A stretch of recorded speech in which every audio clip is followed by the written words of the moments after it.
Welcome to this evening's Licensing and Safety Committee meeting. So those of you who don't know me, I'm Councillor Stephen O'Regan. I'm the Vice Chair. Unfortunately, our Chair, Guy Gilbert, has been taken ill.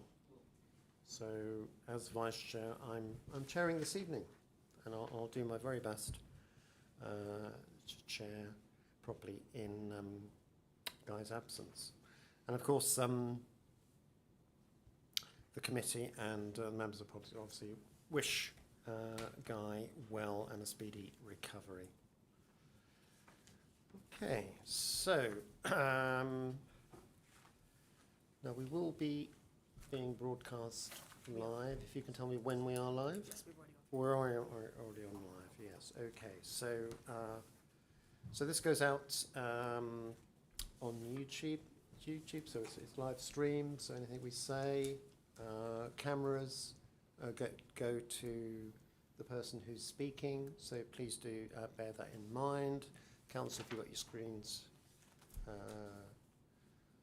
careful what you've got on your screens. Fine, so anybody joining us online? Any councillors joining us online? I don't believe we have any apologies. We have Councillor Got two of us. Councillor Nick Allen and Councillor Ray Mossam are joining online, Chairman. Thank you. Okay, so Councillor Ray. Okay, so great. Okay.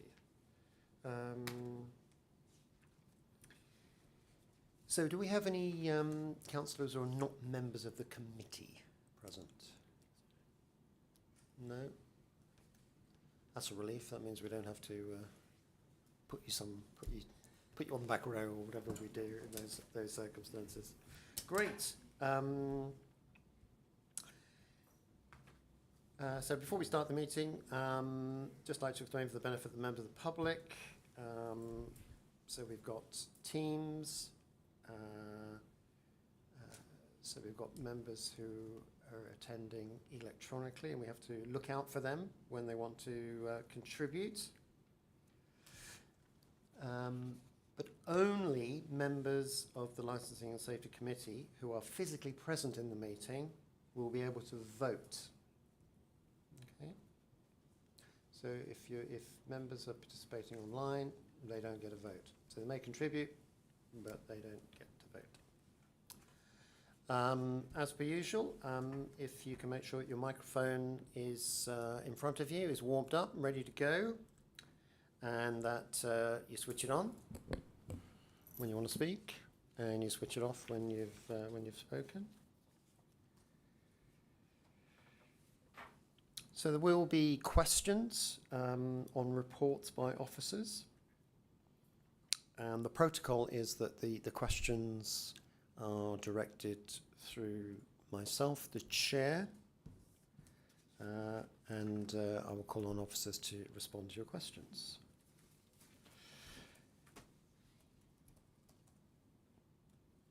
So we'll go through the items on the agenda, and the typical format is there is a report by one of the officers. At the end of that report, there'll be an opportunity to ask factual questions.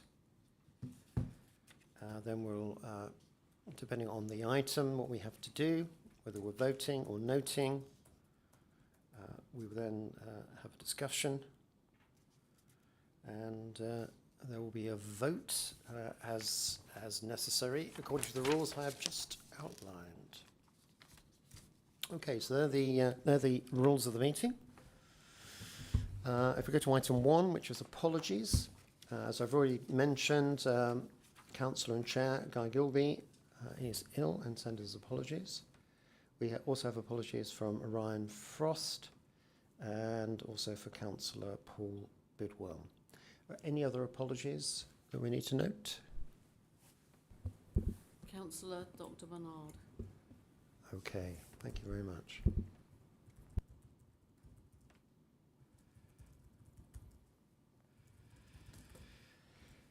So item 2 is declarations of interest. Does anyone have any interests, any members of the committee and to declare any interests in the items that we're going to discuss this evening? No? Okay.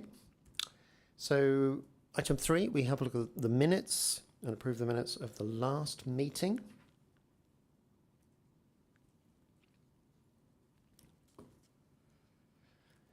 Do we have any amendments from the last meeting? I'm looking around the room. I can't see any. Everything is good. Right. Okay. So, can I propose that we accept the minutes? And I'd like a seconder, please. Councillor Purnell, happy to second. Thank you very much.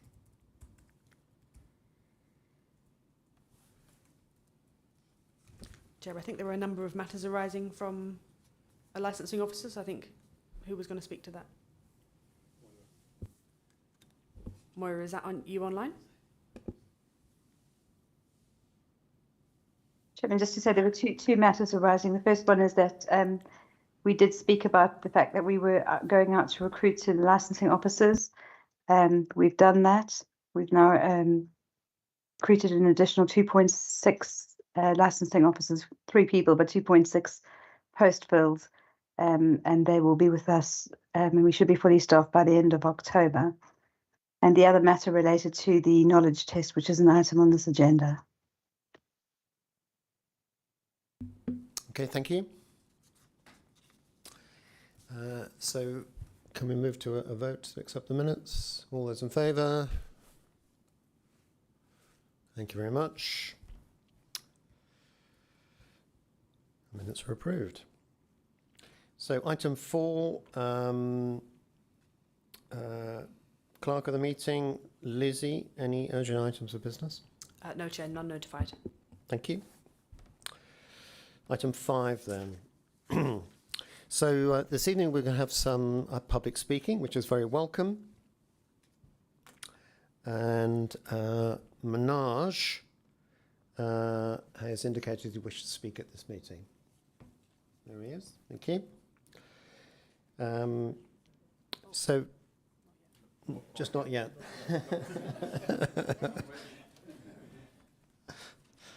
Okay, so we just have to set out how we're going to conduct the public speaking.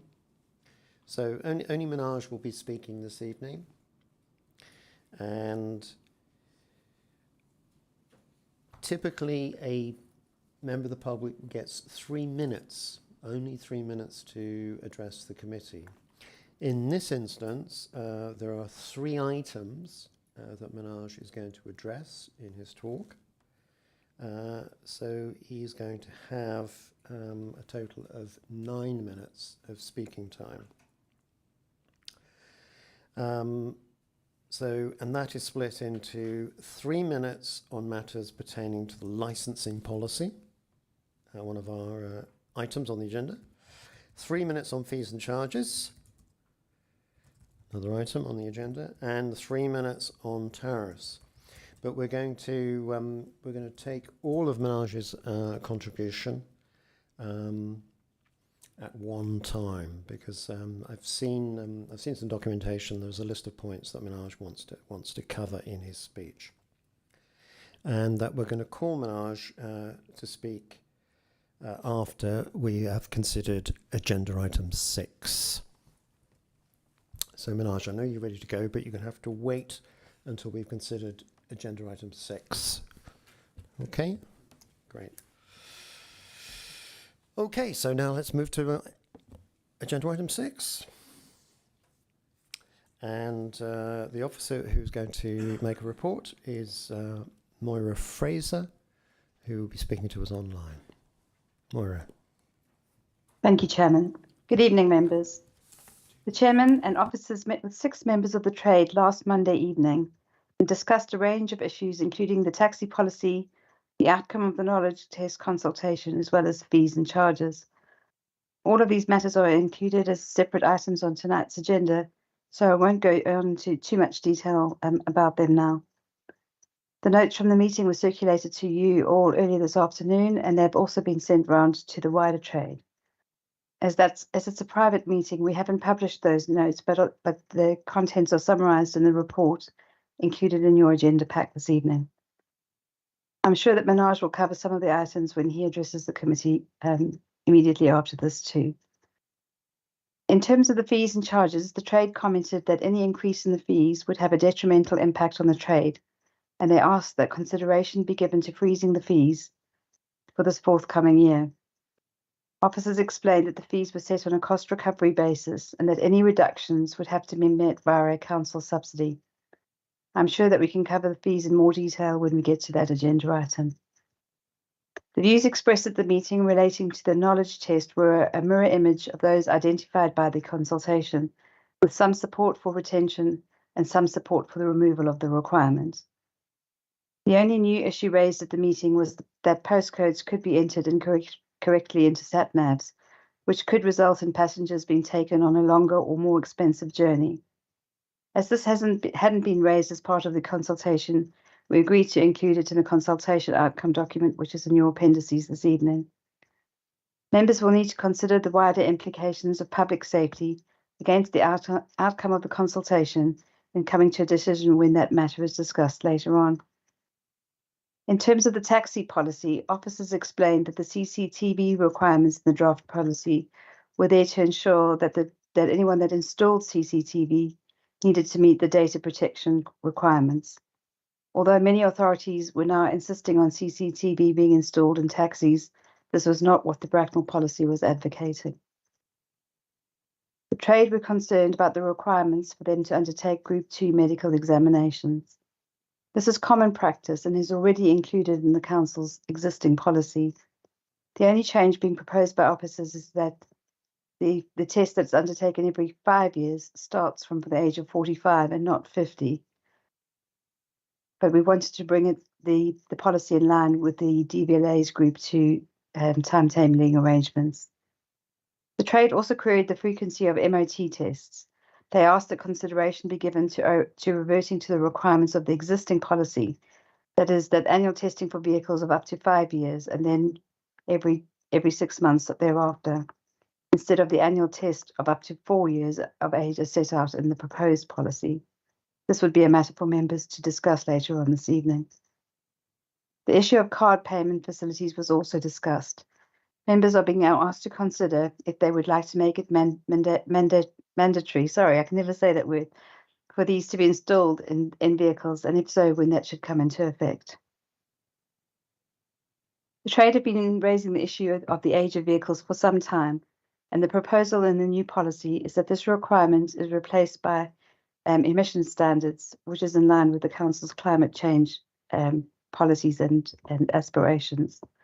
Sean will discuss that issue in more detail when we discuss the policy, but this approach was supported by 84% of the respondents to the consultation we conducted on that particular policy. We also held a brief discussion on taxi tariffs at the meeting. Members that are new to this, we now undertake an annual review of the tariffs with the trade. If they would like to change the tariffs that they charge, we ask them to submit a short business case. We then undertake an informal consultation with the trade to make sure that there is general support for consulting formally on any changes, as this is a very time-consuming practice and also has cost implications in terms of placing public notices in newspapers, etc. There are also statutory requirements around any consultation, and we have to get the executive approval to go out to consult. To date, we have not had any requests to change the fees in 2023. We are aware that fuel prices are on the rise. There's also been a significant increase in insurance charges, as anybody knows if they've tried to renew their insurance recently, as I have. And there are also additional sort of general inflationary increases that are impacting on the trade. We will work with the trade as we always do if a business case is submitted. It is worth reminding members that these fares are the maximum that the Hackney carriages can charge, and if individuals or operators don't want to increase the fares in line with any changes, they would not need to do so. As always, we thank the trade for attending the meeting and hope that we can continue to build on the good relationship that we have developed over the last few years. Thank you, members. Okay, thank you very much, Maura, for a very comprehensive report and summary of that discussion that took place last week. I'm just now going to call on members of the committee if they have any questions for you.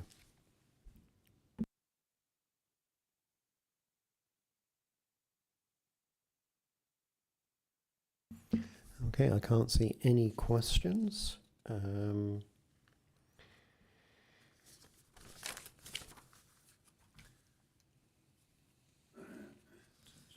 So all we need to do is just note Moira's report in the minutes.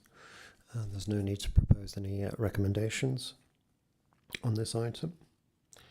Now we're going to, normally there would be a debate, but we've decided that we're going to have Manoj come up and address the meeting under the rules of engagement that we discussed earlier.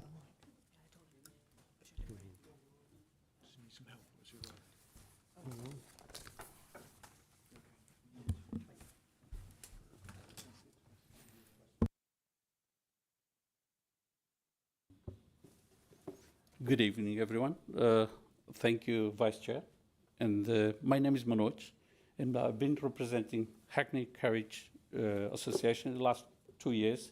Including me is Kevin Moore, which is unwell, and we got Andrew Watson. And we had a good relationship with the previous committee, and we built something there. I'm sure Sean Murphy have been involved in the last 2 years. And we would like to continue with building new with you guys. And before, because time is short, I'll begin mentioning our points in the recommendation on the trade.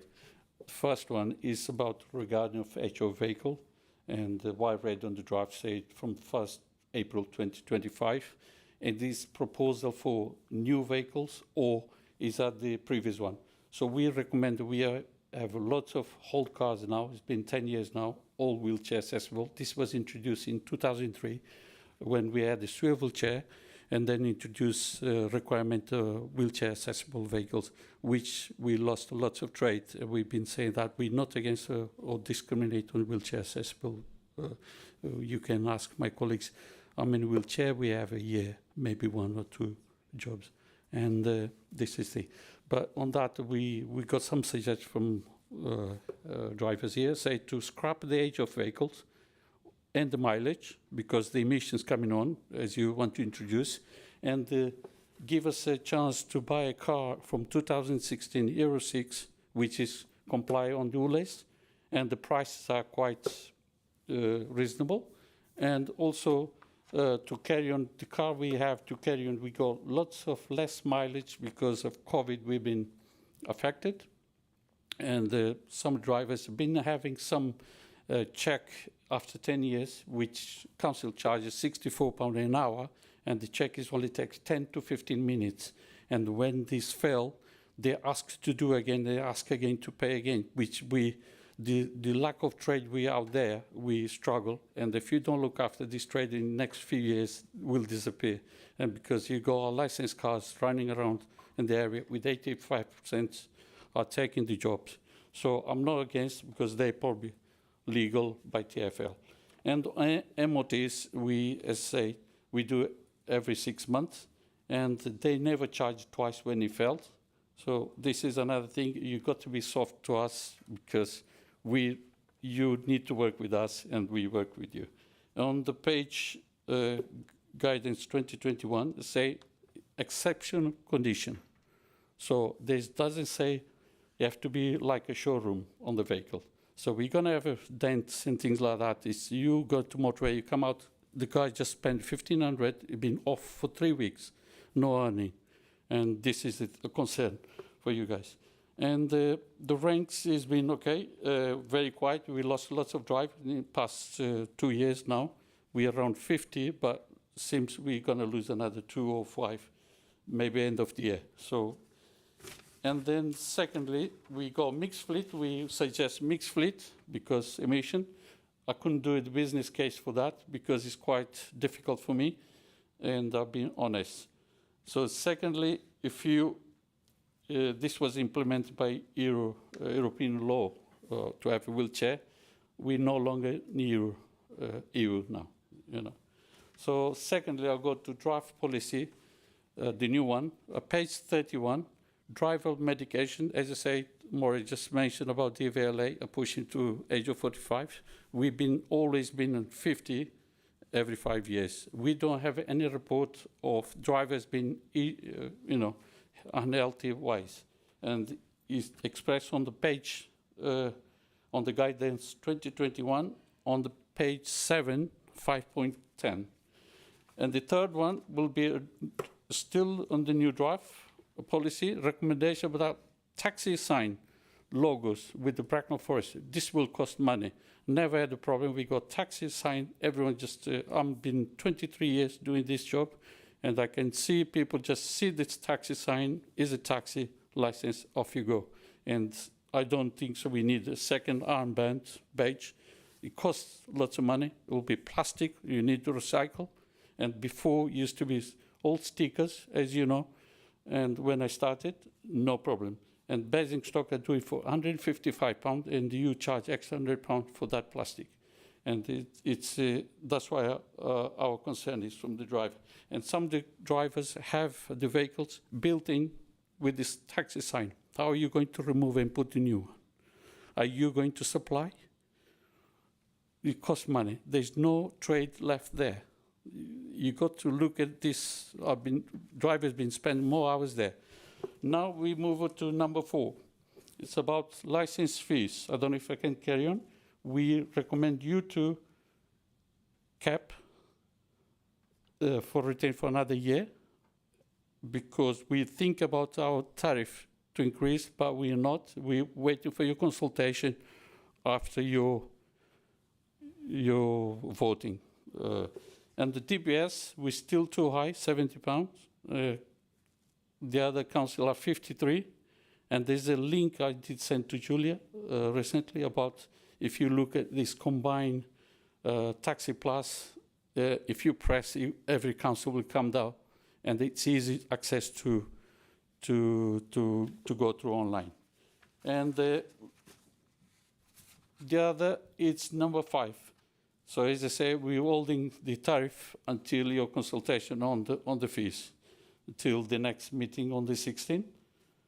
And then we got online courses, refresher. We said, I'm going to push again, because I'm sure last committee denied to continue every 3 years. And we used to do a fast aid for every 5 years. Now it's 3 years. And I don't know what would happen. Basingstoke, they don't do fast aid at all. And we're trying to push again every 5 years for refresher, because it costs money again for us. And as I say, it's nothing brilliant there. And the last bit I got is we don't get licensed officer around, and we can't talk. When we call West Berkshire, it's answer phone, or we don't have a contact. We need somebody around here so we can have a look what's going on. Neve was brilliant, and we built quite good relation here. And no response from Julie, because 2 drivers expired their badge and didn't receive a reminder. We used to get a reminder. And the new computer, I don't know what's going on. The prices are different. The others, people ask to pay again another £20 extra.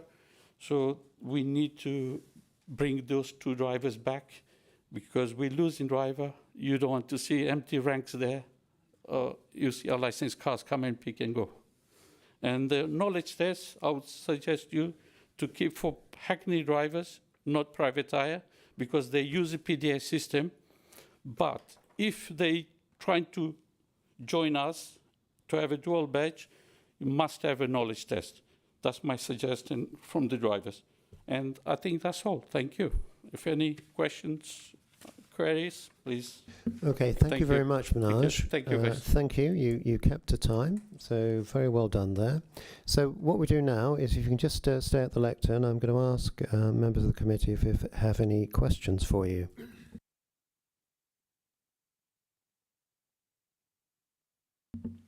Please go ahead. Thank you, Manoj. That was really interesting to listen to you. I just wanted to go over the wheelchair accessible vehicles that you had, and how many times you picked up somebody in a wheelchair? I didn't quite catch the number. I just did one yesterday. The person came and asked, and the few drivers, they say, I'll go school run. That was school run time, and free. And they say, well, I'll be able to do it. It was picking from Ascot, and I don't know why he didn't use Ascot cars to pick and bring it to Bracknell Lexicon. So I said, yes, I will do it.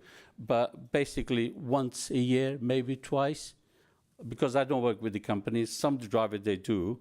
JJM probably they do more. They got less cars. That's why I think I'm not too sure how many more. We're not against that, but the cars are old and rattling. If you jump in my taxi one night, I'll give you free ride and you hear me. Thank you. Thank you. Okay, Councillor Smith. Thank you, Chair, and Mr. Minaj. You spoke very eloquently. I just want to ask around the proposals on the emission standards. I just want to make sure I'd understood what you were saying in representation of the trade. Am I correct that your view was quite positive towards that change? Just to make sure I'd understood those comments correctly. On the emission, yes. My car, I have to pay ULEZ when I go to London. So that's why I'm saying we need to change. I haven't done many mileage because 2 years been affected. So I got 140,000 on the clock. Still, it's already reached 10 years. I go to do extension soon by December because registration of my vehicle in January. So I'm scared now with the double charge and things like that. So I have to prepare my car, and one of the drivers just spent 1,500 and 3 weeks off road. So you imagine how hard it is there. So thank you.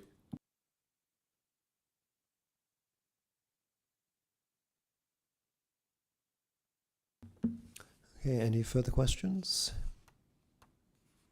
No. Again, thank you very much, Minaj. Thank you very much for your contributions. It's very valued. You can leave the lectern now, and we'll continue. Thank you.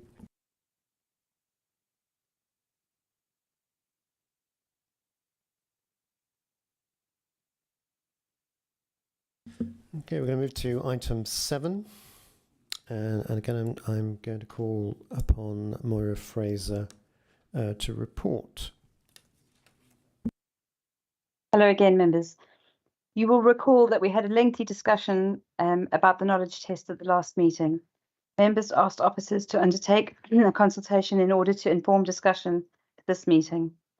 Members will be asked to consider the outcome of that consultation, which is set out in the appendix, alongside the fundamental principle of taxi licensing policy, which is ensuring, as far as possible, the safe carriage of the passengers using the service. Consultation ran from the 7th of June to the 28th of June, as was agreed. Officers wrote to all members of the local trade, elected members, town and parish councils, and we consulted neighbouring licensing authorities as well. Consultation was published on the council's and both the council and the Public Protection Partnership's website, and was also supported with a press release and social media posts. We had a higher than normal response rate to the consultation. We received 41 responses, which is quite high for this kind of consultation. I'd like to thank Jo Benham for all her help in uploading the consultation onto the council's website and then extracting the results once the consultation had closed. We were also pleased to receive responses from quite a wide range of stakeholders, and we'd like to thank everyone that responded, including colleagues from neighbouring authorities. 65% of the respondents agreed or strongly agreed that the geographical element of the knowledge test should be retained. There seemed to be a clear divide between the Hackney carriage drivers wanting to retain it and private hire and chauffeur drivers wanting to remove the requirement. The view from officers and from the other public sector organisation appears to be a suggestion that it should be retained, albeit perhaps in a different format. The reasons for retaining and removing the test are set out quite clearly in paragraphs 5.4 and 5.5, and I don't propose to go through those again in detail. I'm sure you'll be pleased to hear.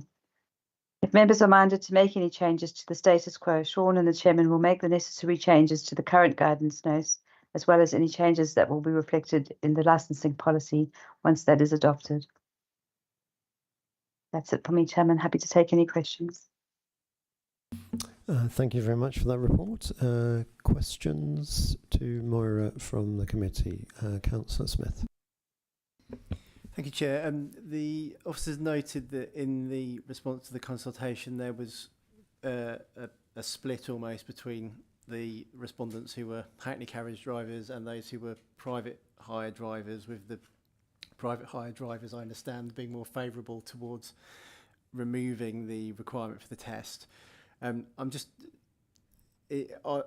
trying to, could you speak a little bit more to the impact on the trade as a whole? You know, if we were to make the decision to retain it for Hackney carriage drivers, but remove it for the private hire drivers, is there an impact on Hackney carriage drivers and that sort of part of the trade of us doing that, or are they broadly quite separate?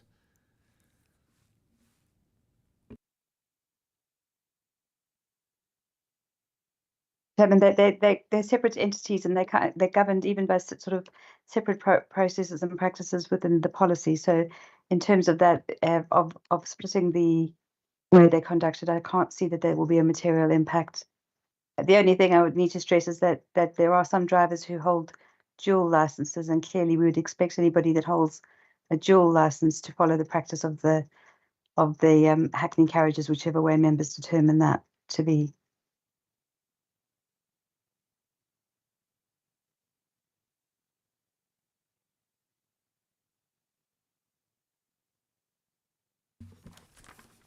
So I was just reading ahead. We have some options to consider. Any further questions for the officer? Councillor Pennell. Thank you, Chair. Maura, it might have been in the report, it might not have been. What's the cost of the knowledge check? So your initial test is included in your fee, your annual or 3-year fee. And the only time that you charged for the knowledge test is if you have to resit it if you failed the test in the first instance. And that's £80. Perfect, thank you.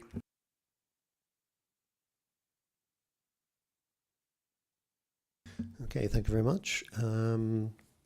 So, Clark, I'm just looking at what we have to do here. There's some options I'm going to go and explain. But in terms of 2.1, 2.2, 2.3, do we take those all together? Do you want to? Yeah, we'll take that.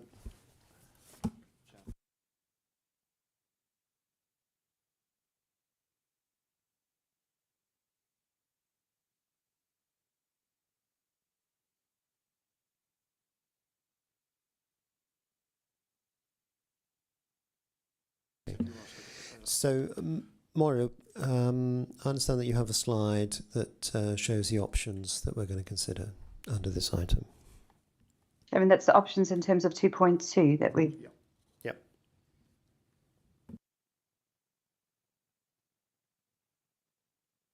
So while that slide's being prepared, there are basically 3 possible options around retention. Or not of the test. Okay. So the status quo, remove for all, remove for some. So retain for all, remove for all, retain for Hackney carriage drivers. Oh, it's gone. And dual licenses, and retain for drivers of private hire. They're the options.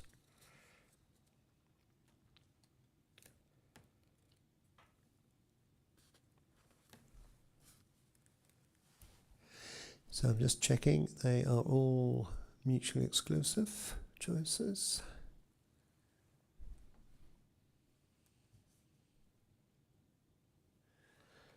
And Moira, what was the officer's recommendation?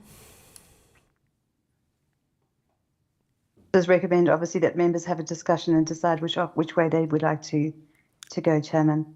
Okay. I have to say that generally speaking, when we've consulted with officers and officers from neighbouring authorities, that they have expressed their opinion that they should be retained for all, albeit that perhaps in a different format, but that would be for a matter for members to determine tonight.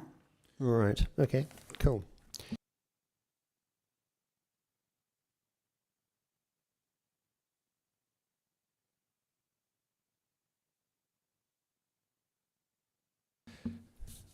Okay, so let's they're the options. Let's open the debate.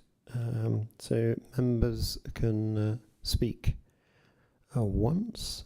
So who would like to start on the debate?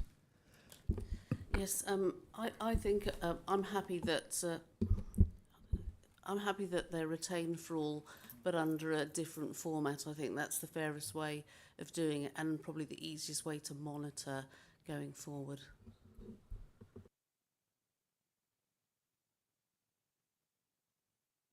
Okay, so that is option 3, but with a different test depending on the license held. Yeah.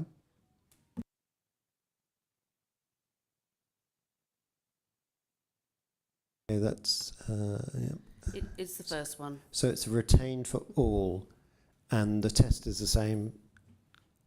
I understood Moira said that there would perhaps be a different type of test being considered. So the test would take a different format, but everyone would do it.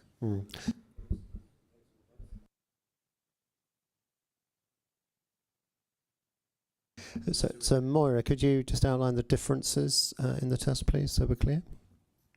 Chairman, I think that would be matter for my licensing colleagues to confirm, but one of the options that has been put forward is, instead of doing an oral test, which some people find particularly difficult or nerve-wracking, is that we would replace it with some form of an multiple choice test, because that might be easier for people to undertake, but also makes marking and assessing quicker and easier as well. Chairman, can I suggest that if that is the option that is ultimately determined by the committee, that we actually consult on the format of the test going forward and come back with some proposals around that. If that's where you get to, clearly it's a matter for the committee tonight where they get to in terms of the final determination. Okay, well, yeah, thank you for that. So we're looking at the kind of the overall principle of the test, and the details can be worked out through consultation.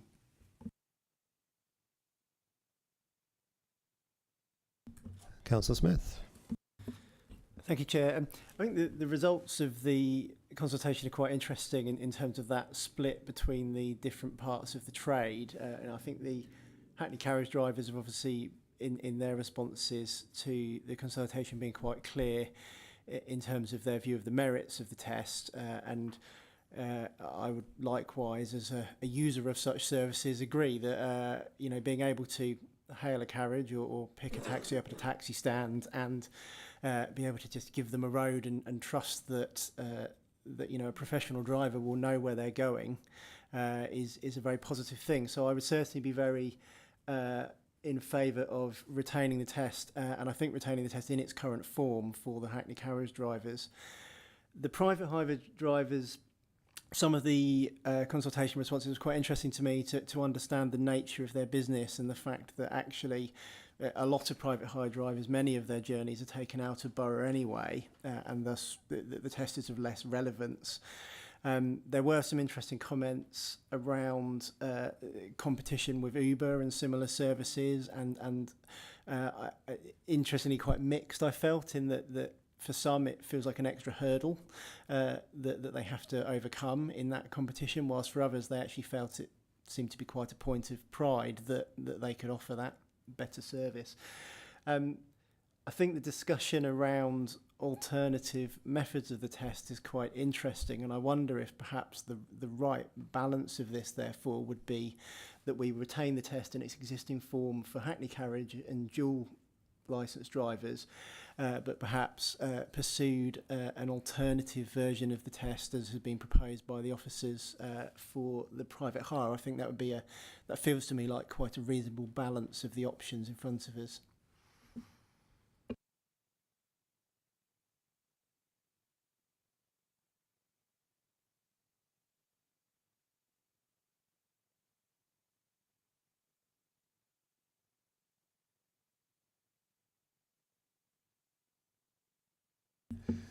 Okay, so what I'm hearing is that we're going to have a test, but a view put forward is due to the nature of the businesses being different, there may be different nature to the test. Anybody else would like to contribute to the debate?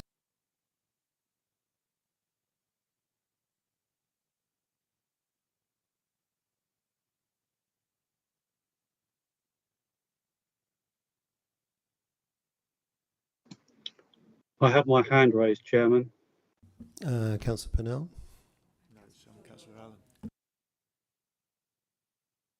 I was just about to say Councillor Purnell had already spoken, so.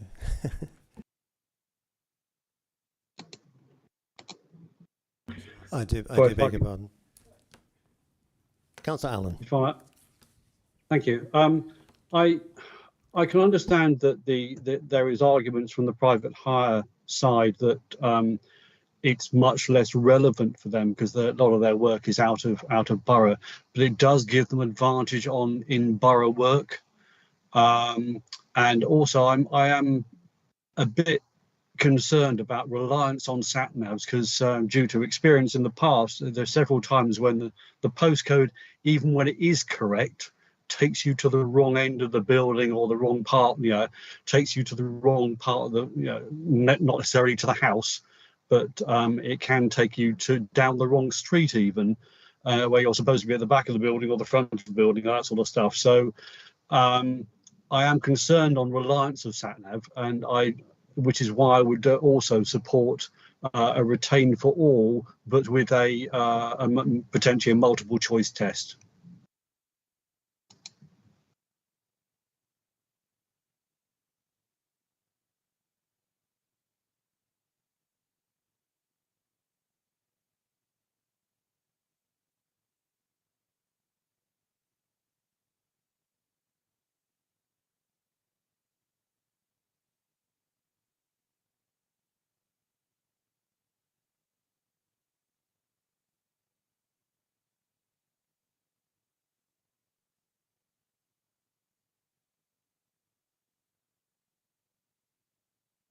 Okay, we're just discussing the options. Make sure they're clear. In the meantime, Councillor Purnell. Thank you, Chair. I want to echo Councillor Allen's point about the uses of sat nav. From also a safety point of view, it could just be me and my driving, but I know that you're certainly not as focused on where you are going when you've got a sat nav and you're looking at that, you're looking at the direction of that. So that would be a concern. And I think it also takes something away from the profession as well if you remove that knowledge check. That's my feelings about it at the moment, and it would be to certainly retain them. Okay, thank you. So that is item 3, or option 3, I believe. Sorry, option 1 again. I've got some notes here on the options, and then we've got a slide slightly different, but we'll sort it out. Councillor Frewer. I think it's just a matter of fairness, really. I mean, I think if you'll drive any kind of vehicle, either private hire or dual or Hackney carriage, you should have some sort of knowledge test. I don't think it's fair that the Hackney carriage guys have got to do it and the private hires don't. So I would personally vote for retain for all. And certainly what Councillor Allen says about the sat navs, my own personal experience, I worked at Wimbledon this year, chauffeuring the players around, and all the cars had sat navs, and they were just rubbish basically. So you definitely, in my own personal experience, cannot rely on sat navs. Thank you. Chair, can I just clarify in relation to the knowledge test? The knowledge test is in various parts. The bit that is under debate, just to be absolutely clear, is only the geographical element of it. The rest of the knowledge test will be retained for all drivers.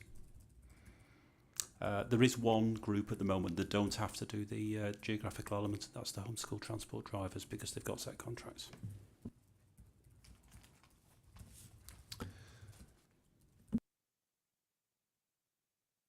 So we'd like to vote on the options. I just want to make sure for the committee's benefit that we do understand what we're voting for on these options. So retained for all. Officers, please assist with this. So retain for all is for all. So, sorry, Chair, if I may, I think that there are two, to be able to answer those four that are on the screen, there are really two issues, two determinations. It's either to determine to retain the geographical element of the knowledge test for Hackney carriage drivers and dual drivers, and the second is determined to retain the geographical element of the knowledge test for private hire drivers, because if the committee finds in the majority in favour of both of those determinations, then that is retain for all or remove for all. So it's not four options, it's two, because those two options answer the four. So there are two questions for you to consider. One, do you determine to retain the geographical element of the knowledge test for Hackney carriage drivers and dual drivers? That's option one. Option two is, do you determine to retain the geographical element of the knowledge test for private hire drivers? If you did determine to answer both of those yes in the majority, then you are keeping the status quo. So that is retained for all. So you don't need four options, it's the two.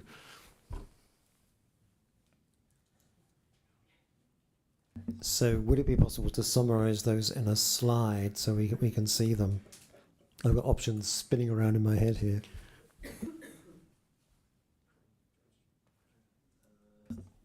Councillor Smith.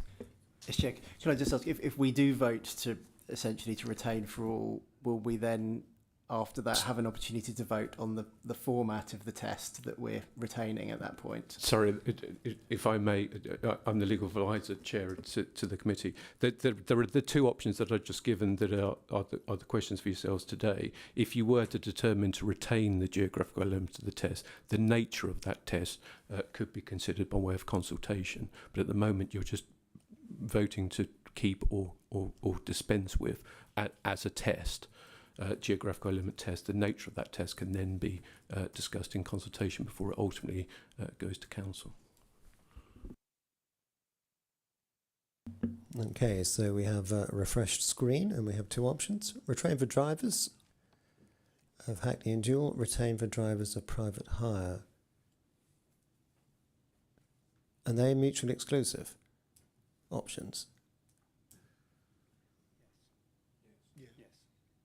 Okay, so if I look at item 2.2 that I have here, it says determine to retain the geographical element of the knowledge test for Hackney carriage drivers and dual drivers, and determines to retain the geographical element of the knowledge test for private hire drivers.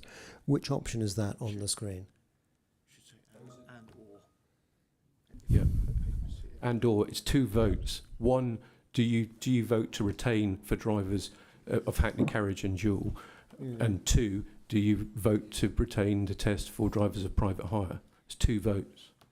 Okay, so there are two votes. Number one, dot point one and dot point two. Okay, so can I have a seconder for retain for drivers of Hackney carriages dual? I am proposing, and Councillor Ferrer is seconding. Okay, let's move to a vote. All those in favour, please raise your hands. Okay, thank you. I'm going to propose that we retain for drivers of private hire. Do I have a seconder? That's Councillor Gore. Okay, thank you. Councillor Gore. All those in favour, please raise your hands. Okay, thank you very much.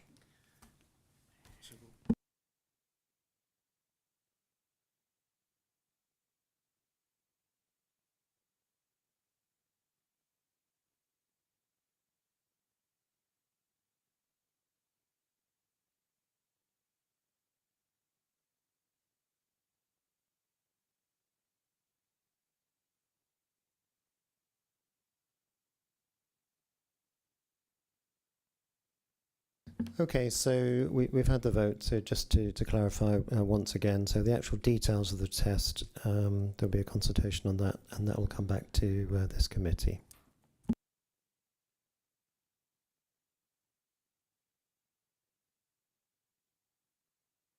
So moving on to item 8.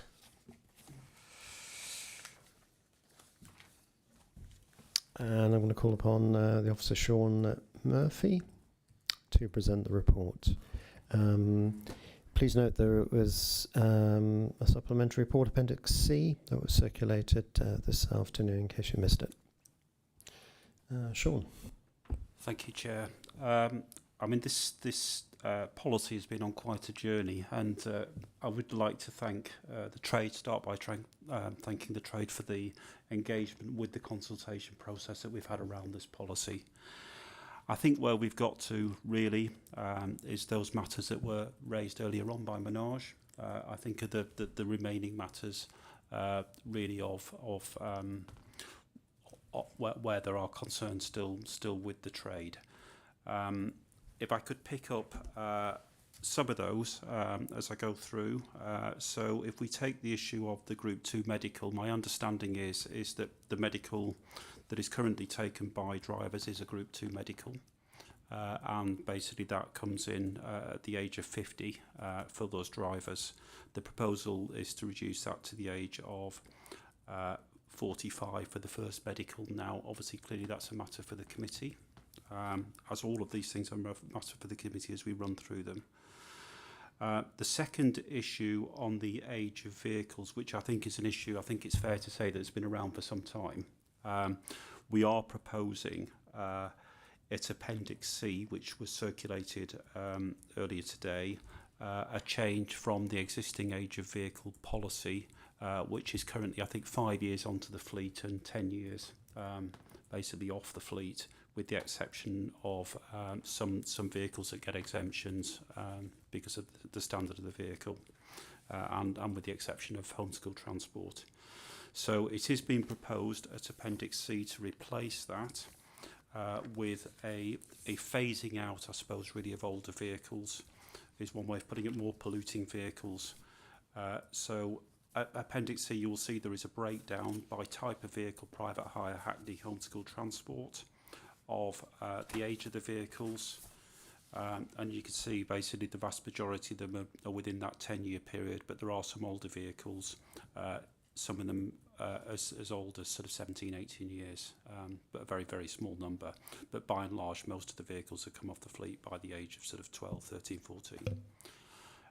And the vast majority are under 10 years. So the proposal at the moment is to replace the existing age of vehicle requirements with a move to emission standards.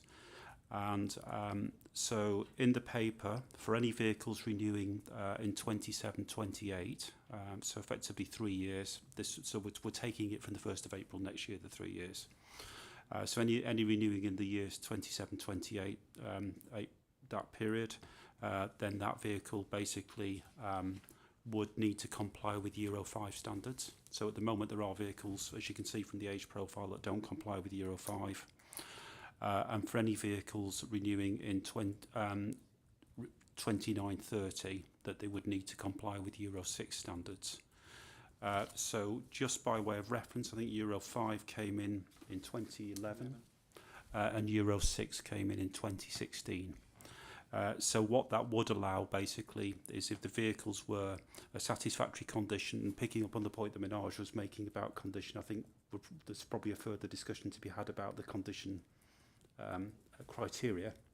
But what that would allow is basically vehicles, as long as they were safe, as long as they were in reasonable, good condition, to be on the fleet for longer, as long as they met the emission standards as set out there. The point I think that Manoj raised in his presentation to the committee was, I think if I understood this right, is could we have a Euro 6 standard requirement for coming onto the fleet rather than a 5-year standard? Okay. At the moment, basically, the proposal in Appendix C is 5 years coming onto the fleet, but the committee, that clearly is a matter for the committee whether they wish to consider a Euro 6 standard as being the entry point for new vehicles onto the fleet. That would allow, at this stage, I think we're at 2023, so that would allow vehicles up to 8 years old as long as they met the rest of the criteria and fit the policy. The taxi sign issue, you've heard the representations of the trade. That's just a matter for the committee, I think, basically to determine that. I think that's probably the major issues. Yeah, taxi logos. I think that's probably the major issues. I think that we're down to really. Other than that, I think from the consultation, by and large, the rest of the policy. Oh, the other one basically is the issue of armbands and badges. But other than that, I think the policy, we have had lots of discussions with the trade, and I think that the rest of the policy is by and large not contentious. So I'll stop there, and I'm happy to answer any questions. Okay, so what I've heard is we've listened very carefully to Manoj, and there are two areas where Manoj, on behalf of the local industry, is proposing some changes, which is the Euro 5 versus Euro 6, and the armbands issue as well. So I'm now going to ask members if they have any questions of fact for Sean. Councillor Smith. Thank you, Chair. Firstly, with regards to the Group 2 medical coming in at 45, how frequently from 45 would they need to take the Group 2 medical?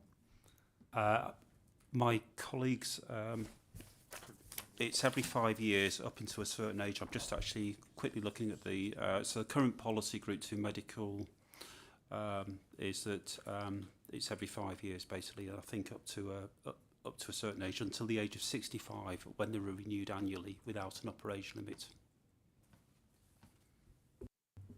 If I may just ask a supplementary to clarify, Chair? Please. Yeah, so essentially that change, it's one additional medical within the lifetime of a driver, essentially, is what the impact of that policy?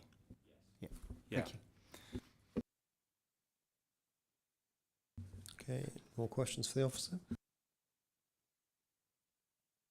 It's Councillor Smith again. I don't have too many, but I do have a couple. One item that the public speaker brought up was around the proposals for changed taxi signs and the impact and cost on that of drivers. I was just wondering if the officer might be able to explain the necessity for that change and what the benefit of that is, given the cost that it would incur to drivers. I mean, I suppose it identifies very clearly them as Bracknell Forest licensed taxis, but nevertheless, I'm sure the trade will tell you that they've got plates on the vehicles and everything else. I mean, it's not an uncommon feature if you go to other towns to see effectively the logo there. But again, the committee may have a view that given the pressures that the trade are facing, there clearly would be a cost to changing signage, but the committee may have a view that it's not something that they're looking to change at this point.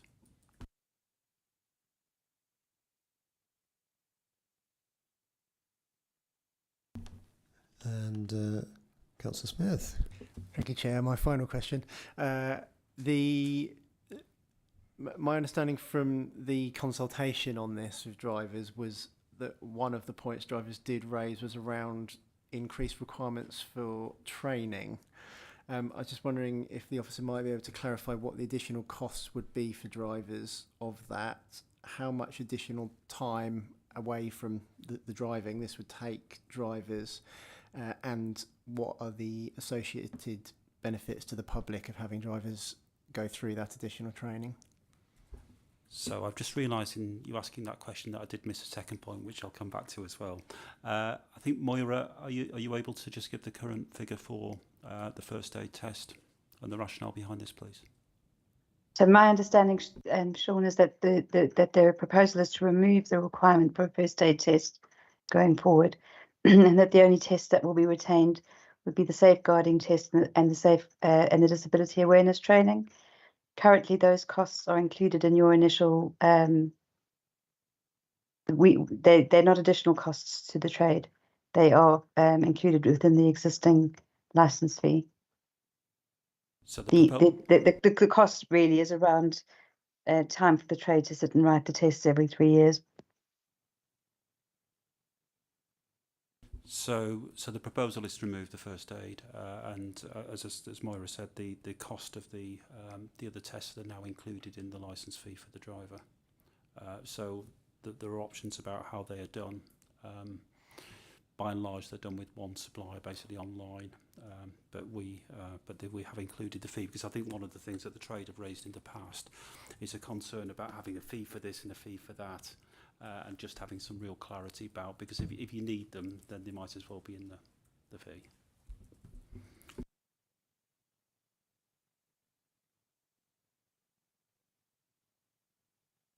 Councillor Gore. Thank you. Sean, I just wanted to ask you something on page 81 regarding some of the points and charges, or the points regarding failure to do things, just as a query, as it's here. So it says failure to have insurance for the licensed vehicle, 12 points. That seems a little lenient to me. 12 points would be the revocation of the licence. Ah, right. I thought I thought they could. I thought I read earlier they could get up to 52 points before. Could I ask, Chair, do you mind if I asked Moira to comment on this, or Philippa? Please do. Please go Thank ahead. you.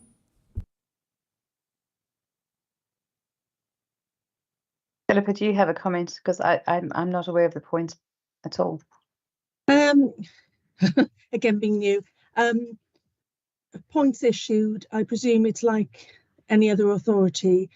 Every time a driver commits a misdemeanour, he will get issued with points. Then they'll accrue a certain amount of points, and then action will be taken against them. That kind of thing. I've not myself issued anybody. I haven't been there long enough with the council. But sorry, that's all I know. I think it's also fair to say as well, Chair, that something like that, we also have a convictions policy. And for example, if somebody was convicted of driving without insurance, then that would be considered in the light of the conviction policy as a serious motoring offence. Sorry, Councillor Gore, I've only just managed to get back into the papers. My screen screen's ever come on.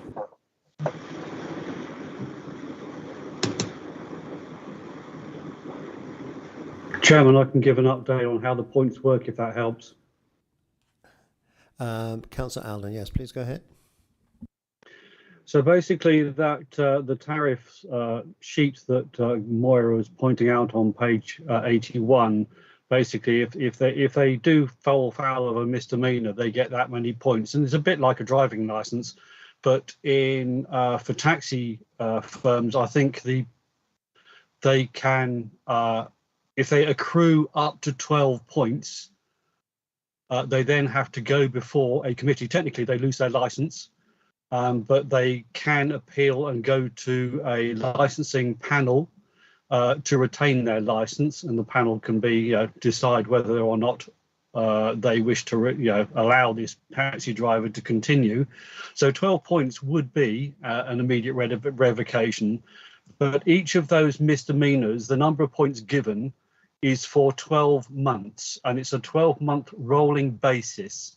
So obviously, if you hit that one where you get 12 points, then your license is immediately revoked. But for the other ones where you get 4 for one misdemeanor or 8 for another, then basically, as long as you keep your license clean, the points do drop after 12 months.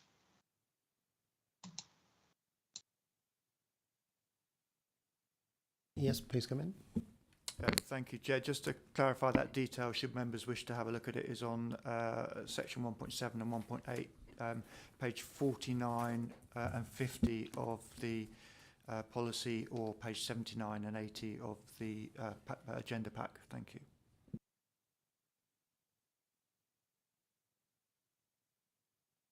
Okay, any further questions, either in the room or online?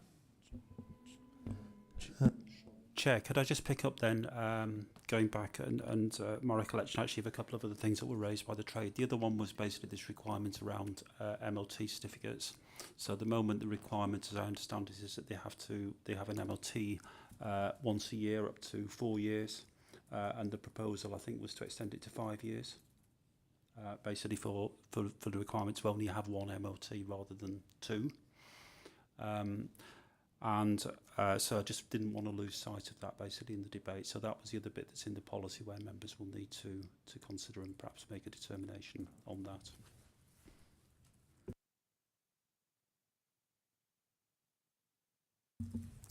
Okay, there's no further questions of fact, then let's move to the debate. So, so we're going to move a recommendation where we consider some things. So there's an opportunity to propose changes, some of which we've discussed already in the question session, but we can raise again in the debate. So the recommendations on page 27 of the agenda of the report, and I would like to move the recommendations from the chair so that this committee considers the comments received during the consultation and the resulting changes to the draft policy.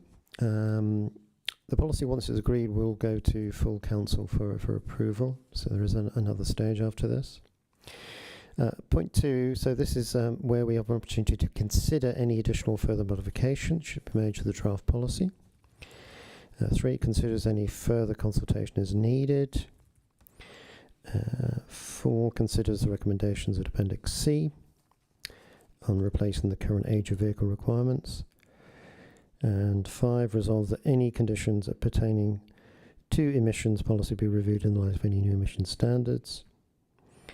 And then 6, subject to the above, the committee recommends to the full council that the policy be adopted subject to the changes to the policy incorporated by this committee.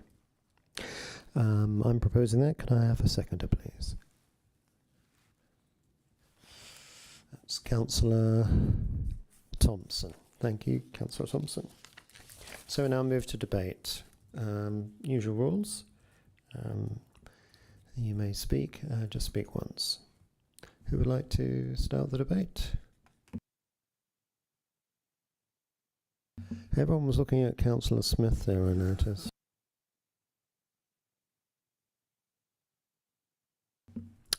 Councillor Smith. Thank you, Chair. Yes, I don't really have a lot to say. I think thank you to the officers for answering the questions very well. I think I'm broadly in favour of the draft of the policy. I think the one thing I wonder if the committee might like to consider changing to me was this issue around the taxi signs. It seems to me that the trade is suggesting that they're obviously having a challenging time financially, as many Bracknell residents will be right now, and you know, I just wonder if now is quite the right time to introduce that. I think potentially in the future that would be a good thing to do, but perhaps it might be considerate to the members of the trade if we could avoid imposing that additional burden on them on this particular occasion. Obviously this policy will be reviewed again in the future, and there will be other opportunities to do that. That was all I had to say. Thank you, Chair. Okay, thank you. Councillor Frewer. Yeah, I agree with what Councillor Smith says. As you said, the vehicles have plates on them, so people can see that they're legal entities. And I mean, how far would you go with this? I mean, if you look at, for example, the vehicles in Windsor Maidenhead, they're all one colour with like a sort of massive signs, and that would be a huge cost to the drivers as well. So no, I think just keep it as it is, be fine. Okay, thank you very much. Councillor Purnell. Thank you, Chair. My only concern with what was raised was the removal of the first aid test. You know, it's well known and well documented that the quicker a person is worked on, the speedier their recovery. And it could be that your driver is the only person that is there at that time. I just feel that the more people who are first aid trained in society, the better, really. That's my view on that. Thank you, Chair. Okay, thank you.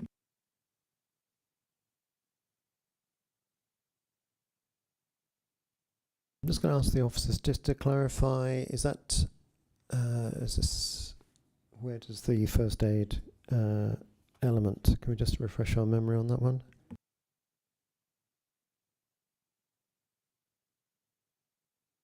Moira, are you able to comment on first aid, the amendment there?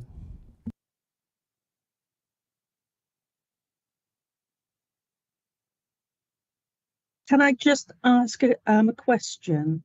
Sorry, Myra, whether the insurance covers drivers doing first aid? If, for example, a passenger dies on there, you know, would they be covered with regard to this first aid test? I have no idea, Philippa. I'm sorry, I couldn't answer that. I'm not an insurance expert.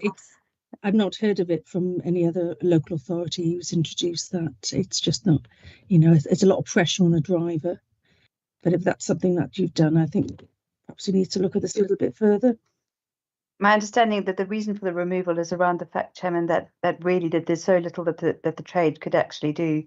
Like a normal member of the public, what they would probably be instructed to do is call the emergency services. I'm not sure that having first aid training, we don't, for example, in the West Berkshire policy, there's no requirement for the drivers to have first aid training. So I'm not sure if that's something that the members want to retain, but that will be for you to decide. That's it. Yeah. Usually, all vehicles have to carry a first aid kit, and the reasons behind that was, for example, in the emergency services, if a police came across, you know, an incident, they would know that the vehicle would be carrying a first aid kit and a fire extinguisher, so they'd be able to flag it down. And that was one of the reasons behind the decision that all drivers have these in their vehicles, you know, and so at the point of being tested, you know, they should be able to, you know, an officer should be able to check that's in their vehicle, and that's as far as they go. You know, it's up to yourselves.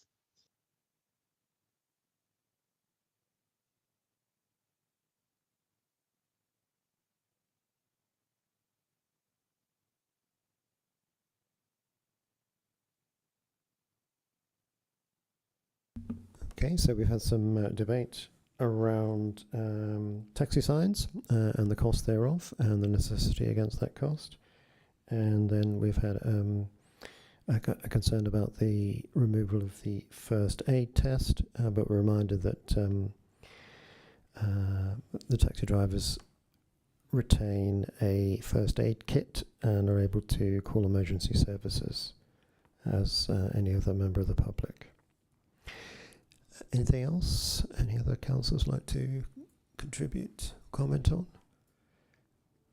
I've noticed that we've passed over the point raised by Manoj about the Euro 5 or Euro 6. So I'm assuming that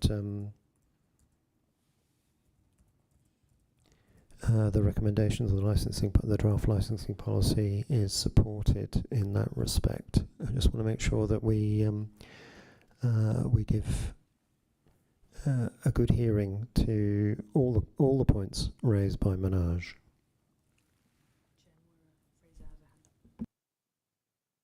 Moira? Sorry, Chairman, the one not relating to the Euro 5 or Euro 6, but one of the other queries that's in the draft policy is whether or not members want to make the requirement to have card payment facilities in the vehicles mandatory or not, and if you do choose to make it mandatory, when you would like to see that come into effect.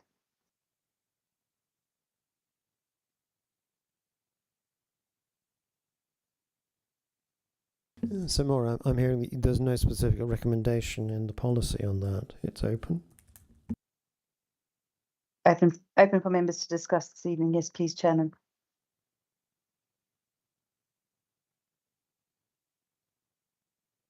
Okay, so in terms of the debate, do members have any views on whether card payment should be mandatory? Yes or no? And if it's yes, when that should come in?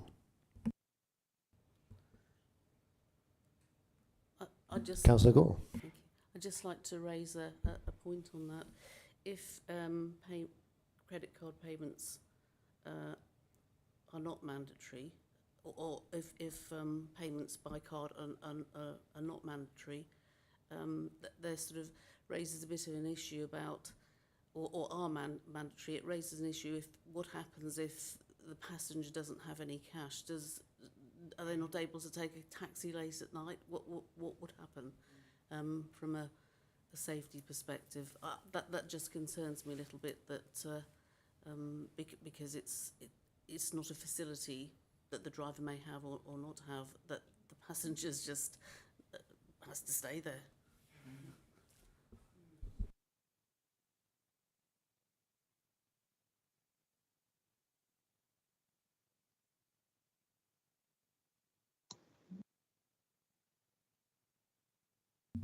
So Councillor Gore, what I'm hearing is that you think they should be mandatory.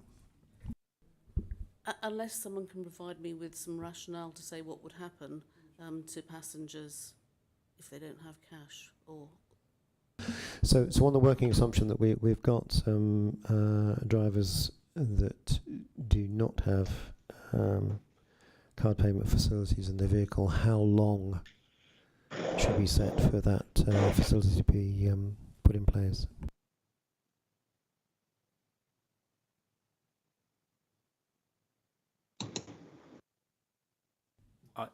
I mean, I guess that the timescale is one that is reasonable to get that in place. I mean, I would imagine it's a fairly straightforward thing to set up, but I know that setting up merchant facilities and things like that can take some time. I know that from doing it ourselves in a work setting.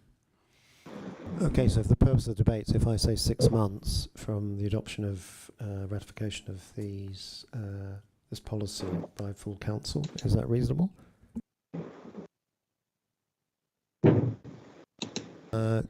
Councillor Allen, you're online. You'd like to contribute? Yeah, I was actually quite surprised that to hear that there are taxi drivers that don't take credit cards, because I would have thought it was almost mandatory anyway. So I would have to say that I would be very, very surprised if I turned up to a cab and then found that there was no way of paying unless I had cash. What do? Drive you around to the nearest cash machine?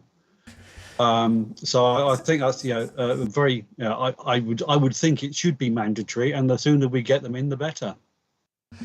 I agree. I'm looking at our expert witnesses in the public, and they're all nodding in agreement with you. Yeah. Okay. Yep. Thank you. I'm rather expert at reading body language and other gesticulations. You don't have to vocalise. Thank you.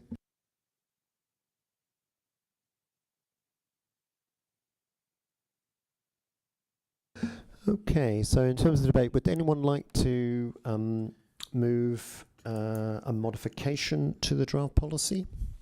Apologies, Chair. Councillor Smith. I realise I've already spoken in the debate, but there have been some new issues added. I just wondered if, at your discretion, if I'd be permitted to add to my earlier comments, if that's acceptable. Councillor Smith, it would be remiss of me not to allow you to contribute to the committee's workings. Please go ahead. I thank you for that, Chair. I think on the issue of the card payments, I think generally there's agreement in the room, but I would very much like to say I think in this modern day and age, I would very much expect members of the public to be able to assume that they can pay by card. The members of the industry here today clearly are indicating that that's already a service provided, but I do think it would be good that that is consistent across the entire fleet, so I would support that as a mandatory requirement. We haven't talked much on the Euro 6 versus the 5 years at entry point issue. My one concern with that is that it would allow older vehicles onto the fleet. So my understanding from the officer's comments earlier that currently that would allow vehicles up to 8 years as opposed to the 5 years currently. And particularly my concern with that would be what happens as we move forwards. Currently we have a rolling by year 5 year requirement.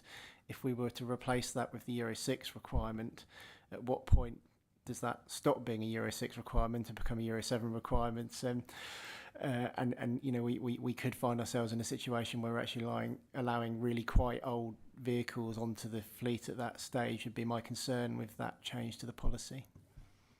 Chair, would you like me to just stress, I mean, it's a very good point that you make, that clearly the policy would need to be kept under review as the standards improve. I think what we're basically saying in proposing that we go down this route is what we're always aiming for is the best standard possible. So I guess there is an option where the committee could decide at this point that they would accept Euro 5 entry onto the fleet, but review it should a new environmental standard come out, and it could be that basically you have, a different.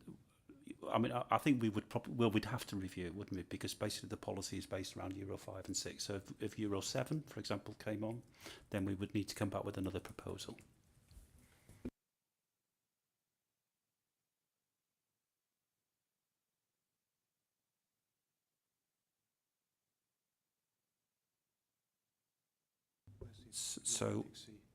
So what we're proposing? So what the question I think that's been raised by the chair by the trade at the moment is it's 5 years entry as a vehicle into the fleet. What they would like to see is Euro 6 entry into the fleet. Obviously, if Euro 6 isn't replaced for a couple of years, that could be a vehicle up to sort of 10 years into the fleet. I mean, so what you may want to do is to consider whether there is an alternative to 5, but doesn't leave it open-ended, which I think is the point that you're potentially making. I think it's worth commenting that this administration are very keen on environmental protections and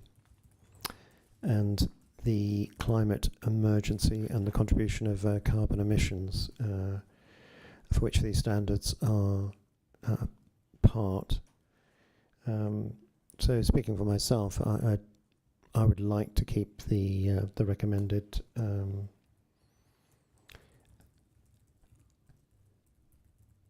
standards in the licensing policy.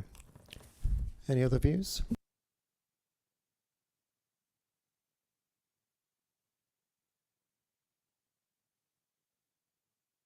Okay, so I don't think we're going to put that to a vote. We're going to agree with the recommendations in the policy.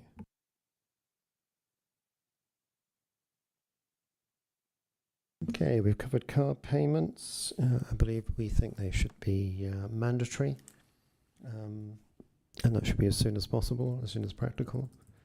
So I as a kind of an opener, I said 6 months. I get the impression it's should be 3 months of adoption of the policy. That's what I'm proposing. If we have to if there's any taxi driver that doesn't have it, and I'm mindful of our expert witnesses this evening, and it would appear there aren't any. So that would seem more than fair. To have facility to take card payments. Yeah. Sorry, I think we went to Councillor Gordon. Not that you can't pay by cash, it's that you're recommending a mandatory requirement to have an ability Yes. Yeah, yeah. Cash is still accepted in this, in this economy, I understand.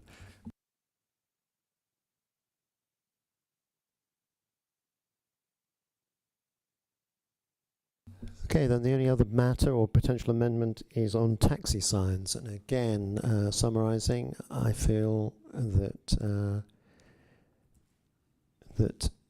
the changes for taxi signs should not be adopted due to the economic cost versus the benefit of having a different signage.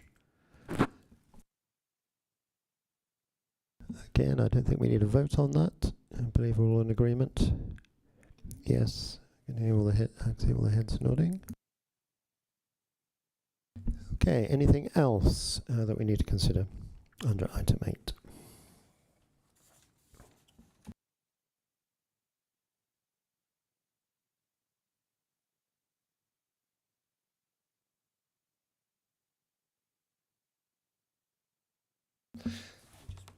Chair, can I just suggest, because clearly, obviously, we now need to make a number of amendments before it goes to full council.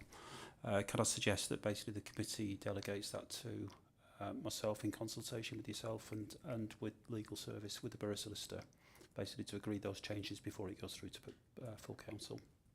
Yes, thank you. Yes, I agree. Thank you, Sean.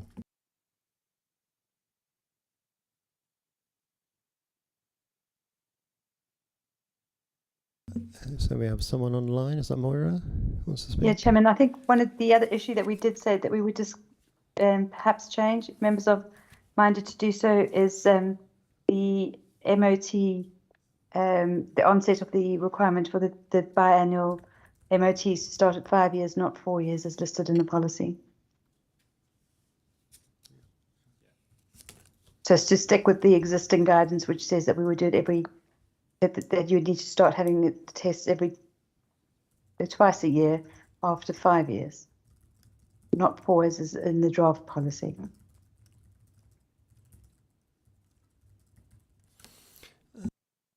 Thank you, Maura. Could you just clarify what is it we need to decide between? I'm hearing 4 and 5 years, but could you just explain what is the current policy and what's the recommended change, if there is one? So the policy that's before members this evening states that we would, the onset of the twice a year inspections would start at 4 years, and we are proposed. Well, I think what we heard from the trade earlier and from Sean when he was doing the introduction is that the onset of those twice a year inspections should start at 5 years, not 4. The MOT test. Okay, so you're saying that it should be an extra year of the vehicle's life before they're tested biannually. Yeah. Yeah. Okay.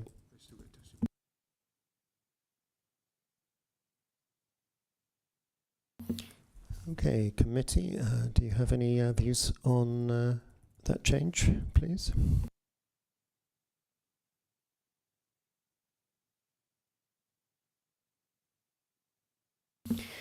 Would appear the committee supports the recommended changes to the policy.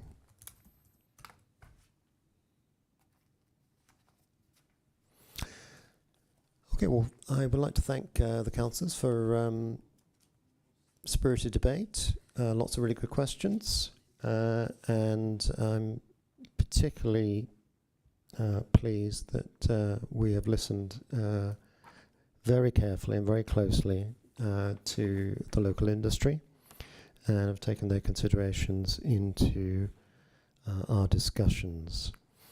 Not all of Manoj's points have been covered, but they will be in the items to come. So I'm going to close on item 8 and move to item 9.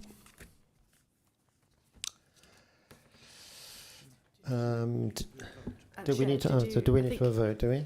Just for, I would suggest points 5 and 6, where the recommendations are to resolve and recommend.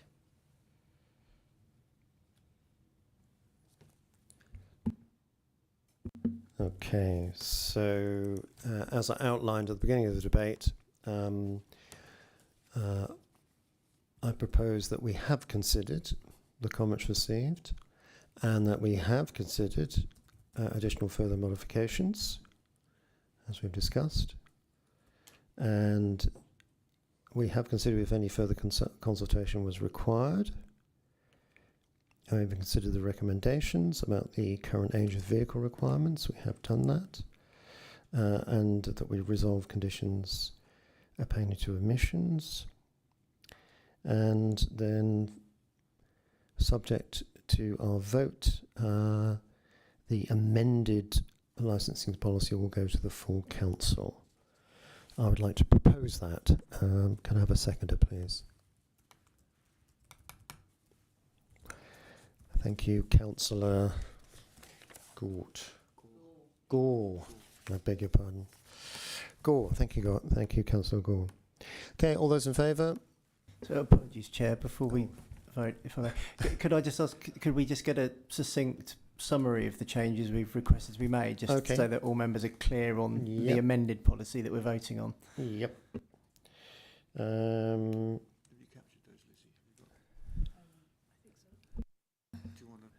So, Lizzie, do you want to summarise? I can try, I Chair. will help you, don't worry. Correct me if I'm wrong.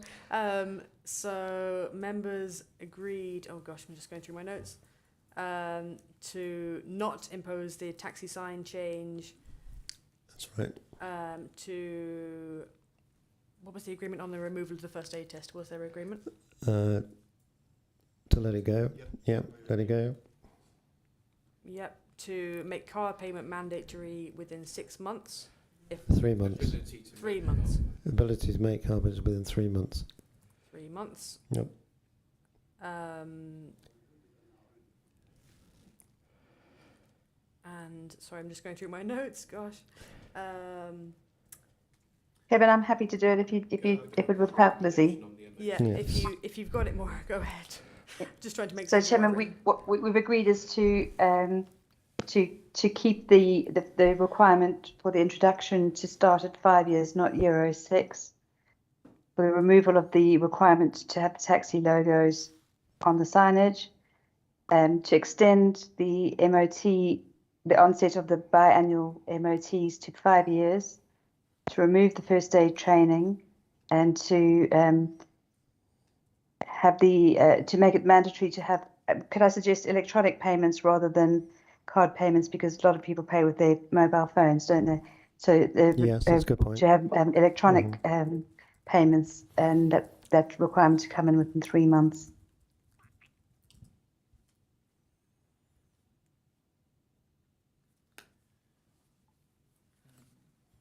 Councillor Smith. Yes, yes. So the point around the MOT tests, I thought the view of the committee was to retain what is proposed in the current draft. I think Moira suggested we would extend to the 5 years rather than the 4 years as in the current draft. Can we just confirm which of those we're proposing? No one. Yes. So I think we're agreeing to the draft. No, to the 5 years rather than. So Earlier you I've got this agreed wrong. So let's just go over it slowly. to So what is in the draft policy and what was discussed at this meeting? So, Chair, if I can just clarify, in the draft policy we're talking about 4 years, and the debate that was held this evening seemed to indicate that there was agreement to move that to 5 years.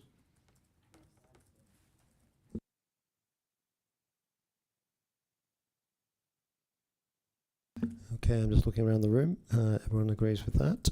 So moving it to 5 years.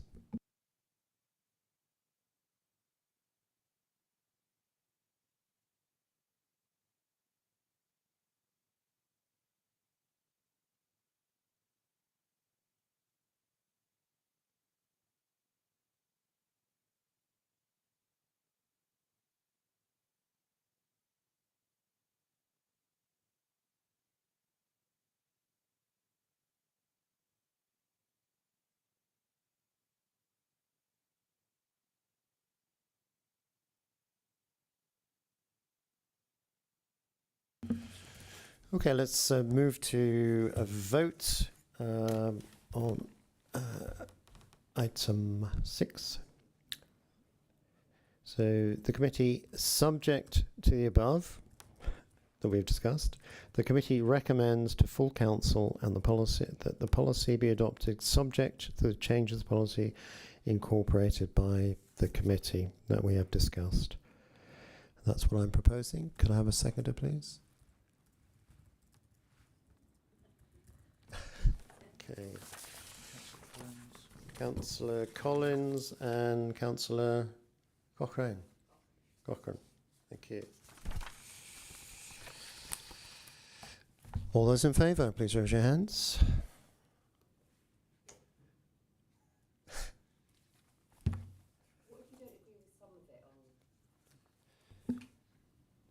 Chair, what if you don't agree with everything that you've just listed?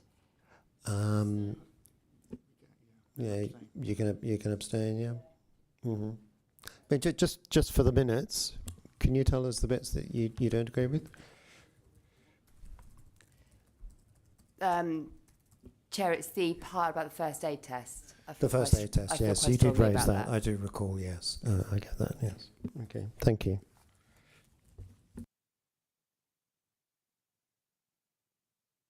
So that was carried. Let's move on to item 9. And Sean again to present the report. Chair, I'm conscious of time, so I'll try and be brief. So the way that the fees are set for new members of the committee is that the Joint Public Protection Committee propose a budget to the councils, and that includes a proposal around fees and charges. The fees and charges, the discretionary fees and charges, so some of the fees are set by law, and some of them basically set by the authority. The discretionary fees and charges, it is proposed to increase those by the equivalent of 6.7%, which ties into CPI basically as it was at the time when they were considered by the Joint Committee. There was a particular fee, I think, that was raised by Manoj around the DBS fee, and we've taken the actual fee out of the fees and charges because I understand, Manoj, that you have proposed some other ways of doing the DBS check that may be cheaper for drivers, so we'll explore that with you. So that at the moment is showing basically just as a fee or charge to be agreed at cost once we've worked out basically whether there are other options that are cheaper. So what you're really been asked to do tonight is to consider the fees and charges that are before you, to recommend them to council. However, with the exception of some fees that do need to go out to statutory consultation, and those are the fees that basically relate to taxi and private hire vehicle fees and private hire operators. Normally when we go out to consultation we tend to get the view anyway of the trade on the other fees, but we have a statutory requirement to consult on those particular fees. So what you've been asked to consider tonight, you've been asked to consider the fees, propose them to council subject to the statutory consultations that are taking place, and then the result of those consultations, and I'm sure there will be some representations that are made based on the discussions we've had tonight, will come back to this committee for consideration before the fees are proposed or recommended to executive and full council. Okay, thank you, Sean, for that report. Fees is like to be a controversial area, so any questions of fact to the officer, please?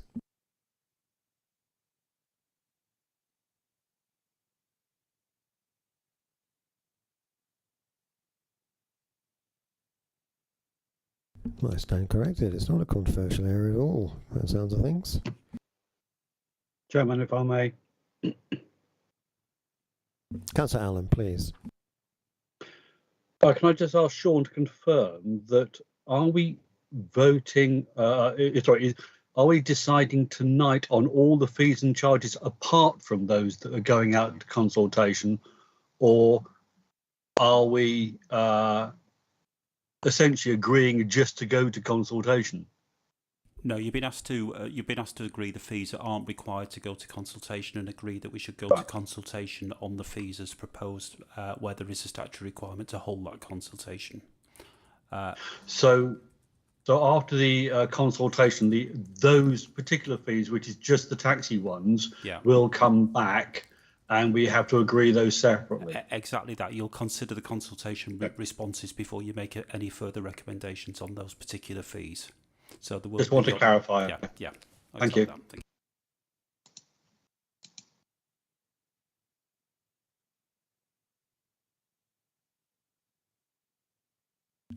Okay, there's no further questions for officers. We'll move to debate. So what we're recommending,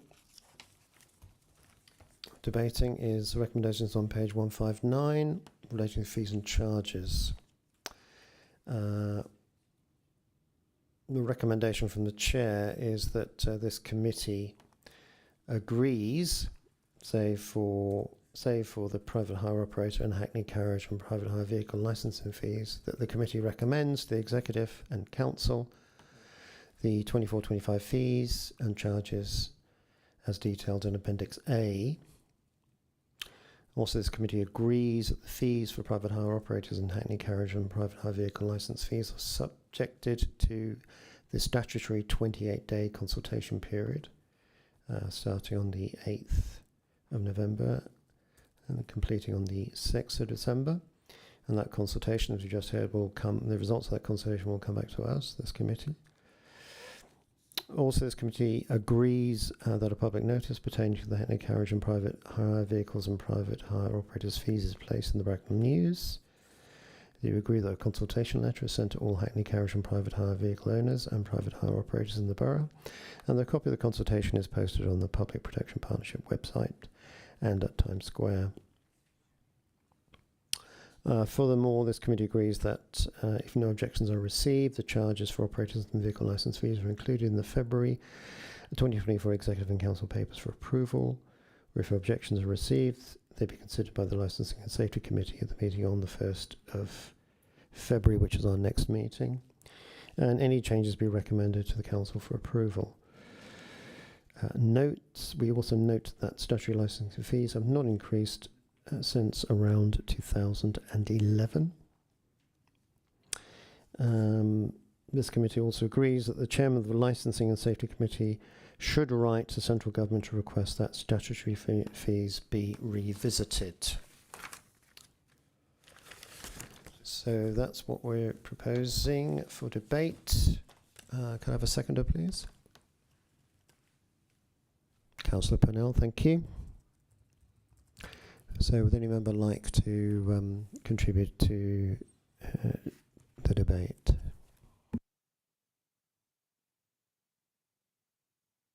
Councillor Allen. I'd just like to clarify in your in the request, in the recommendation, it doesn't actually state when the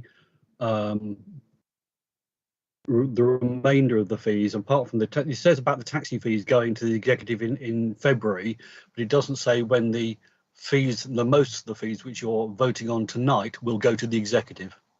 Does it need to say that? I'm going to defer to one of the officers here.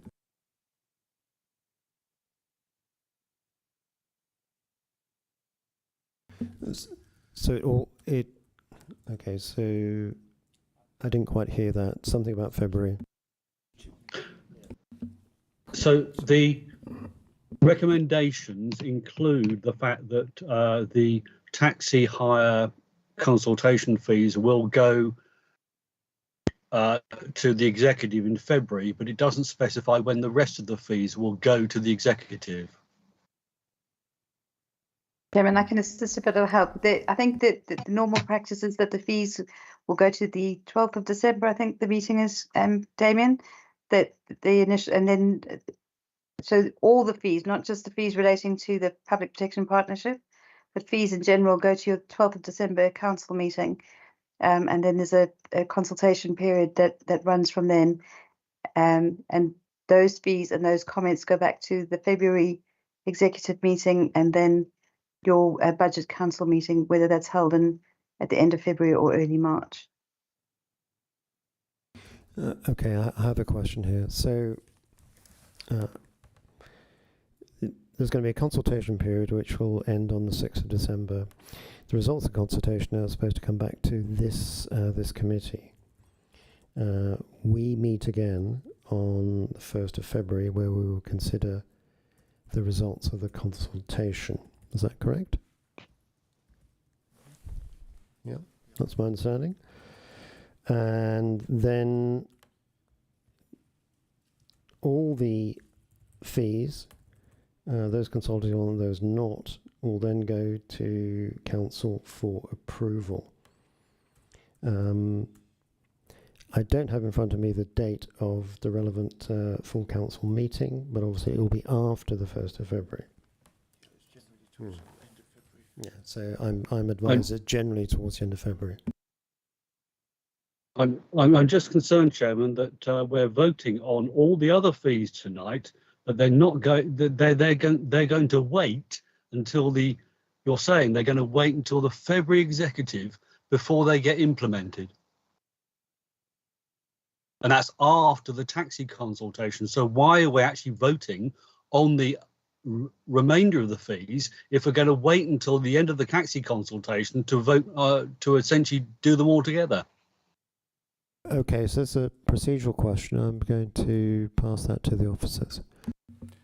So the fee implementation is for 24-25, so from the 1st of April 2024. So that's when the fees would change. Okay, it just seems a little silly to vote on all of them now, apart from the taxi ones. Why don't we just vote to send the taxi ones out to consultation now, and then vote on the whole lot in February at the February meeting?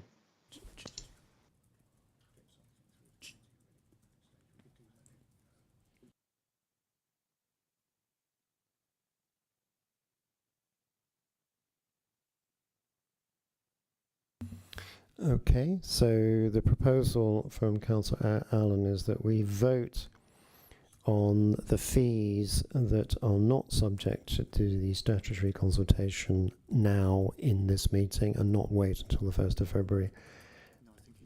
No? That's not what I said. So what I'm saying is, why are we voting on those that are not subject to a statutory consultation? Why are we voting on them now when essentially we don't have to approve them until the February meeting when we've got the results of the consultation for those that do need to be consulted on? Chair. What are the others? Because I'm confused. Well, you could do it as per the paper suggests and recommends now. Chairman, if it helps, the reason for doing that is because the all the draft fees, as I understand it, go to the December executive meeting. All of Bracknell's draft fees.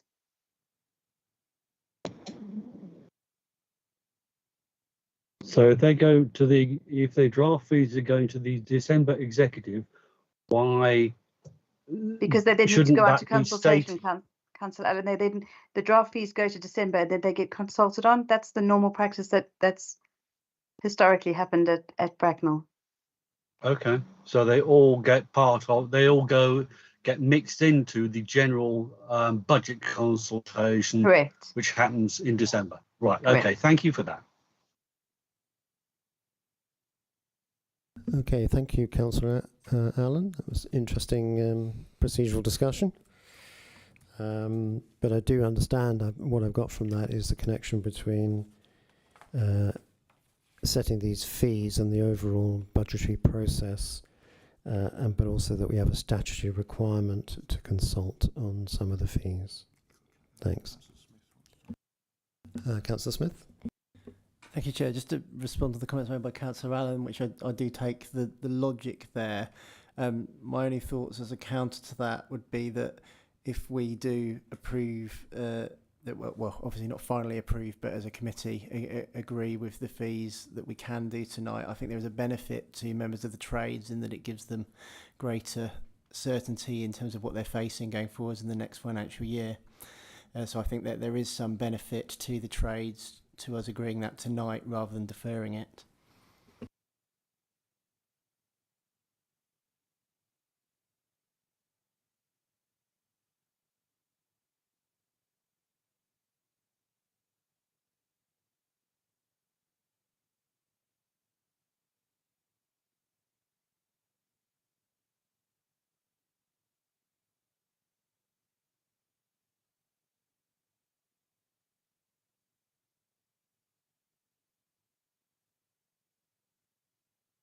So after that discussion, we are keeping to the form of words that I read out earlier, and I'll just repeat them. So it's 1.1 agrees that save for the private hire operator and Hackney Carriage and private hire vehicle licensing fees, that the committee recommends the Executive and the Council the 2024-25 fees and charges as detailed in Appendix A. And then 1.2 agrees that the fees for the private hire operators and Hackney Carriage and private hire vehicle licensing fees are subject to the 28-day consultation. So after that discussion, we're sticking to the form of words that I read out earlier.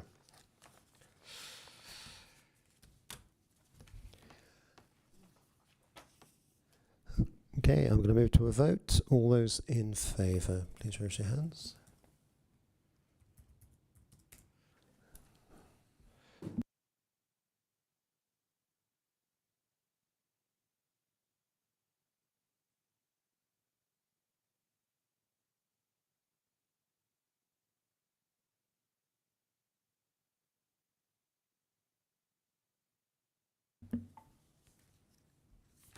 Okay, I assume that that was carried unanimously. Great. Okay, so we've now got to the bit of the meeting that we all enjoy. It just remains for me to note that our business has been conducted, and thank you all very much for your attendance and your contribution. Obviously, a special word of thanks there to Councillor Smith, but over and above that, to Minaj. Thank you very much, sir. Thank you very much. It was a privilege to hear from you and from your colleagues that have stayed up so late to listen to our machinations. Thank you. Sorry. Just on that previous vote, you've just voted for the 1.1 and 1.2. There's also the 1.3, 4 and 5 about the placement of the adverts for the consultation. I read all those points out at the beginning when I asked it to be seconded. I just reiterated, based on Councillor Allen's point, where we had covered the vote for the fees. Yes, sorry, I appreciate that you originally set out all of the proposals and recommendations, but just as you just discussed the option of 1.1, you didn't also reiterate that included the other points that you'd already discussed. So I'm sorry, I took that as a given. Sorry. I took that as a given. Just for clarification purposes, I think. Right, okay. Okay. Chair, you could just propose recommendations 1.1 to 1.7 without reading the whole. Are we happy to do that? Would we like to do that? Okay, so I'm going to propose, and in fact I'm going to ask for a seconder as well, just to make sure, 1.1, 1.2, 1.3, 1.4, 1.5, 1.6, 1.7. There's nothing over the page. Do I have a seconder? I have several seconders. Thank you very much. All those in favour? I believe that was unanimous. Thank you very much. Okay, where was I? I was thanking our contributors this evening and members of the public. If you could just all remain present until we confirm that we're offline.